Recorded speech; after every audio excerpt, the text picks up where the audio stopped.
আসসালামু আলাইকুম। সকল মুসলমান ভাই বোনদেরকে অনুরোধ করে বলতেছি, আল্লাহর হস্তে বলতেছি, এই ভিডিওটা বেশি বেশি করে একটু শেয়ার করে দিবেন। আপনি একটা শেয়ার করে দিলে আপনার বিন্দু পরিমাণ গুনাহ হবে না, সওয়াব হবে। আল্লাহর কসম দিয়ে বললাম। কারণ এই যে দেখতেছেন, আল্লাহর ঘর একটি নতুন মসজিদের নির্মাণ কাজ আমরা চালু করে দিছি।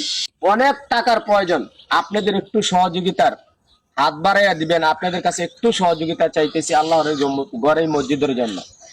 এমন কোন ভাই, এমন কোন বোন আছেন এই আল্লাহর ঘরে এই মসজিদের জন্য 1000, 2000, 500টা টাকা দিয়ে একটু শরিক হওয়ার মতো যদি থাকেন, তাহলে আমাদের এই নাম্বারে বিকাশ আছে এবং নগদ আছে। এই নাম্বারটায় পাঠিয়ে দিলে আপনার এই অনুদানের টাকাটা এই আল্লাহর ঘর এই মসজিদের নির্মাণ কাজে লেগে যাবে, আর আপনি কিয়ামত পর্যন্ত সওয়াব পাবেন। নাম্বারটি হচ্ছে 013245067888।